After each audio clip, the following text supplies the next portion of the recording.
continuando aqui falando sobre o Apocalipse capítulo 6, o quinto selo, né, as almas embaixo do altar. Separamos aqui um pequeno trecho de um vídeo do pastor João Flávio Martinez. E por que separamos? Para que você veja o posicionamento de pessoas que têm uma ideia diferente daquelas que nós vamos apresentar aqui.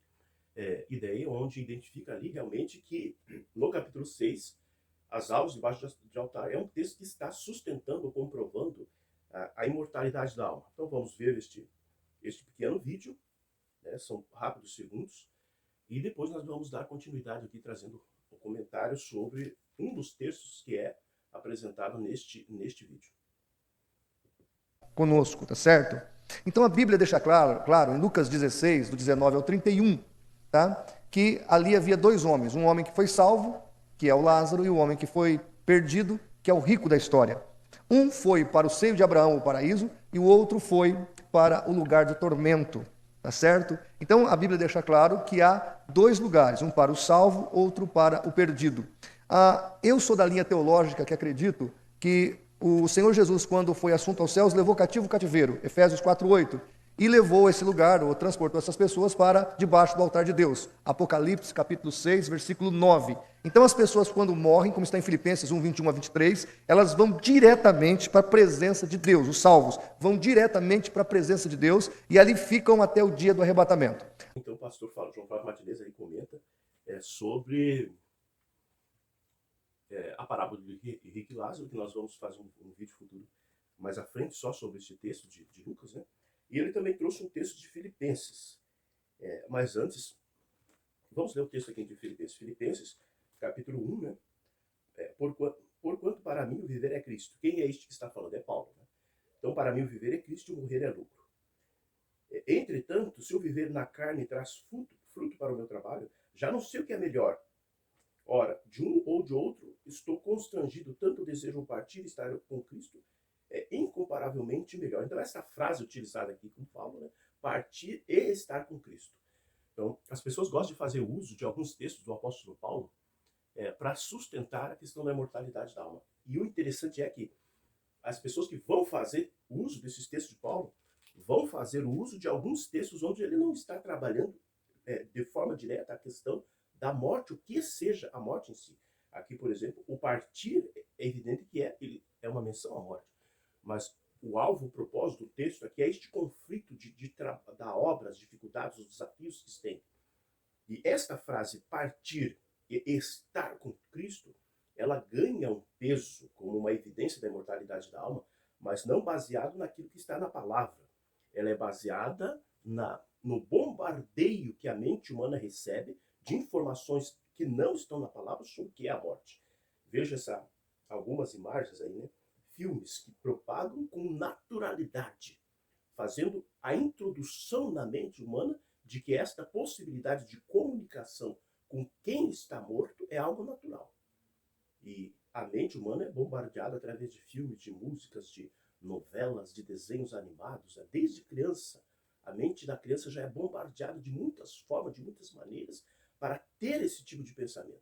Então, esta mente que é bombardeada nos nossos dias através desses meios de comunicação e no passado através do paganismo, que é uma ideia que surge da imortalidade da alma no paganismo, esta mente bombardeada com todo esse material, toda essa informação, quando se depara com uma frase dessa, partir e estar com Cristo, ela faz uma conexão.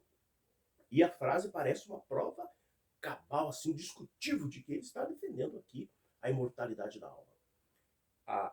Para o nosso bem, né, o autor aqui da frase, Paulo, ele não escreve só a carta aos Filipenses. Ele vai escrever outros materiais, outras cartas para outras igrejas, né? E aqui em Tessalonicenses, sim, ele está trabalhando de forma direta a questão da condição do homem na morte. 1 Tessalonicenses, no capítulo 4, o verso 13, perceba o que ele diz. Não queremos, porém, irmãos, que sejais ignorantes com respeito aos que dormem. Veja que Paulo está preocupado com essa questão. Ele diz assim, não queremos que seja ignorante com respeito aos que dormem. A partir dessa declaração, nós só podemos entender que ele vai trazer luz sobre este tema. Será que agora que ele defende a imortalidade da alma? Será que agora que ele defende que aqueles que partem vão imediatamente para estar na presença de Deus? Vamos ver o texto. Ele vai dizer assim, para não vos entristeçais, né, aqueles que vão passar, a família enlutada, para que não vos entristeçais como os demais que não têm esperança. Aqui ele divide a humanidade em dois grupos. Os que têm e os que não têm. O quê? Esperança. Que esperança seria esta?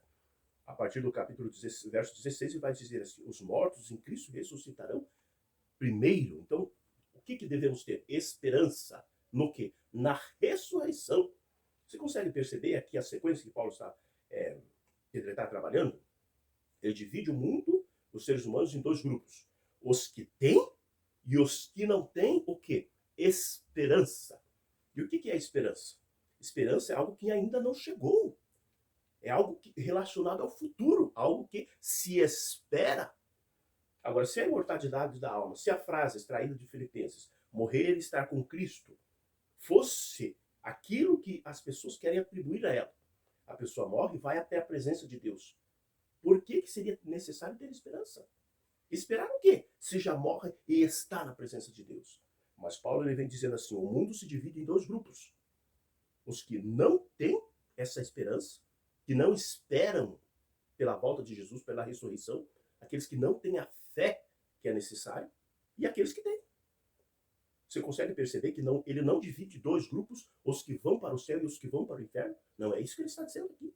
O que ele está dizendo aqui é os que têm esperança, e a ideia de esperança tem a ver com esperar, tem a ideia de futuro, e ele vai dizer, tem a ideia a ver com ressurreição, e mais à frente ele vai dizer assim, consolai-vos, pois, uns aos outros com essas palavras.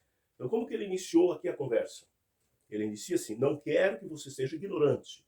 Depois ele diz assim, não quero que você sofra como aqueles que não têm esperança. Então, devemos esperar. Esperar pelo quê? Pela ressurreição. Essa é a promessa da palavra. Não existe na palavra uma promessa de alguém morrer e estar já na presença de Deus. A morte é um estado de inconsciência, de sono. E o que nós precisamos? Precisamos que Jesus, conforme Jesus ele vai dizer em São João, no capítulo 11, quem crê em mim, ainda que morra, vai acontecer o quê? Viverá. Por quê? Porque ele é capaz de trazer a vida através de qual processo? Ressurreição. E o verso 18, ele então terminou assim, ó. Consolai-vos uns aos outros com estas palavras. Será que alguém, um pastor, um líder religioso, será que você já recebeu no momento de luto algum tipo de conforto, alguém te abraçando e dizendo, ele está na presença de Deus, ele está no lugar melhor? Não é estas as palavras que a Bíblia está autorizando para se utilizar, para confortar o enlutado. E quais são as palavras? Promessa da ressurreição. Então, é isto que a palavra nos traz a nós. Quer saber, então, o que o apóstolo Paulo ensina sobre ressurreição, sobre o estado do homem na morte? É um estado de inconsciência que deve ser despertado através de qual processo? Ressurreição. Voltamos, então, ao texto. Esta frase que Paulo faz uso aqui, o partir e estar com Cristo, como que funciona? É evidente que, vamos pegar, por exemplo, Abel. Né? Abel, fiel a Deus, a sua fidelidade despertou a ira do seu irmão, e seu irmão lhe deu um golpe e lhe tirou a vida. Isso já faz alguns milhares de anos. Né? O primeiro homicídio narrado aqui na palavra de Deus. Logo, pouco tempo depois da entrada do pecado neste mundo. Abel, ele tem consciência de que ele morreu? Não. Então, a morte não existe para aquele que morreu, a consciência de tempo. Então, se passar um ano, no caso de Abel, milhares de anos ou 2 segundos, é o mesmo tempo. Não existe consciência com respeito ao tempo. Então, morreu e está com Cristo. Por quê? Porque este fator de espera que existe para os vivos, conforme o apóstolo Paulo falou. Quem deve esperar? Quem deve ter esperança em relação aos mortos? Os vivos. Porque os mortos não têm consciência de tempo. Então, para eles, logo imediatamente a morte vai vir o quê? A ressurreição, porque eles não têm consciência de tempo. Então, a mensagem de Paulo aqui tem a ver com esta inconsciência de tempo que existe na morte. E não com a ideia de que ele morre e vai até a presença de Deus. A vida continua depois da morte. Não é essa a ideia que Paulo está trazendo. É a ideia bíblica de que na morte não tem consciência. O morto não sabe de nada. Não vê o tempo passar.